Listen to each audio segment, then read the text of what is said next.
6 de maio de 1937. O maior dirigível do mundo, o Hindenburg, se aproximava do aeroporto de Lakehurst, Nova Jersey. Saindo de Frankfurt, Alemanha, e com destino a Nova York, Estados Unidos, o Hindenburg aproximava-se da segunda escala na viagem em Lakehurst, tendo passado por Recife, no Pernambuco, no dia anterior, quando uma chama no topo do dirigível teve início. No vídeo de hoje, vamos falar sobre como esse desastre mudou os rumos do transporte aéreo até hoje, além do histórico e causa do uso dos dirigíveis como o Hindenburg. E já que você gosta tanto de história como nós, por favor, inscreva-se no canal, clique no sininho para que o YouTube possa sempre avisar sobre novos vídeos e dê seu like se o conteúdo for do seu agrado, pois assim você nos ajuda a crescer e mais pessoas poderão nos encontrar e partilhar da nossa paixão por história. Sejam bem-vindos. Nós somos o canal História em 3 Atos.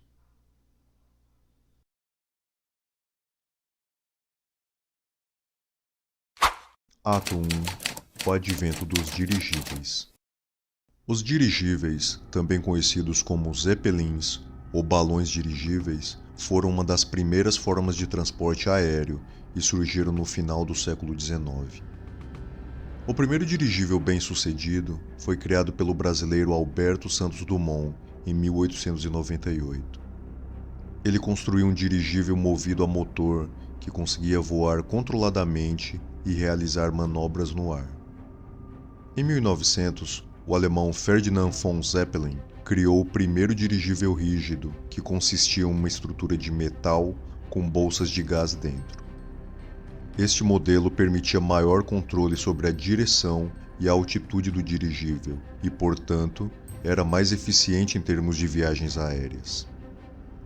Durante a Primeira Guerra Mundial, os dirigíveis foram utilizados como aeronaves de reconhecimento e transporte de carga.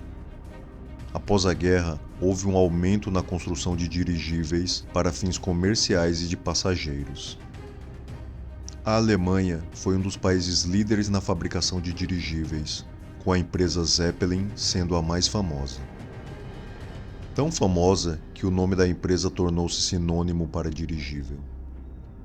Embora tenham sido amplamente utilizados durante as décadas de 1920 e 1930, principalmente para voos transatlânticos e como forma de publicidade para empresas e governos, a popularidade dos dirigíveis começou a declinar à medida que os aviões se tornavam mais rápidos, mais confiáveis e mais acessíveis. Na década de 1930, os aviões já estavam se tornando uma forma de transporte de passageiros cada vez mais comum, com a criação de grandes empresas aéreas comerciais, como a Pan Am e a British Airways. Eles eram frequentemente utilizados para transportar suprimentos e materiais para lugares remotos, onde as pistas de pouso para aviões não estavam disponíveis ou eram impraticáveis. Ainda assim, os dirigíveis ainda eram uma forma importante de transporte de carga na época do acidente do Hindenburg, além de uma maneira refinada de viajar, que apesar de mais lenta que os aviões da década de 1930, ainda tinham muito glamour. Pensando nesse público, a Zeppelin em 1931 construiu seu maior e melhor dirigível. Nascia o Hindenburg. Ato 2. O colossal Hindenburg. O nome Hindenburg era uma homenagem e, por que não, uma propaganda para o então presidente alemão Paul von Hindenburg, que é lembrado hoje como o último líder da Alemanha antes da ascensão nazista. O Hindenburg foi projetado e construído com financiamento do governo alemão, e embora não fosse uma aeronave militar, ele foi utilizado em eventos e cerimônias promovidos pelo Partido Nazista, como a celebração do aniversário de Hitler em 1936. Ele tinha 245 metros de comprimento, transportava até 72 passageiros e podia viajar a uma velocidade máxima de 135 km por hora. Até abril de 1937, o Hindenburg havia feito 10 viagens transatlânticas bem-sucedidas, incluindo voos para o Brasil e Estados Unidos. O 11º voo foi um dos mais aguardados, pois atraiu grande atenção da mídia e dos espectadores. E em 3 de maio de 1937, saía de Frankfurt e com destino a Nova York, o que seria o último voo do Hindenburg. Ato 3 – A queda do Hindenburg. O voo anterior pela rota Frankfurt-Nova York, em 26 de abril de 1937, já havia sido adiado por causa do mau tempo e levou mais de 70 horas para chegar a Lakehurst. O voo fatídico do Hindenburg começou em Frankfurt, na Alemanha, em 3 de maio de 1937. Ele estava programado para fazer uma escala em Recife, no Brasil, antes de continuar sua jornada para Lakehurst, Nova Jersey, nos Estados Unidos. A viagem transatlântica foi relativamente tranquila até que o dirigível se aproximou de Lakehurst em 6 de maio. O clima no dia do acidente estava chuvoso e com ventos fortes, o que dificultou as manobras de aterrissagem do Hindenburg. Às 19h25 do dia 6 de maio de 1937, o dirigível estava a cerca de 200 metros de altura e aproximadamente 300 metros da torre de atracação em Lakehurst, quando o incêndio começou no topo da aeronave. As chamas se espalharam rapidamente, envolvendo a aeronave em segundos.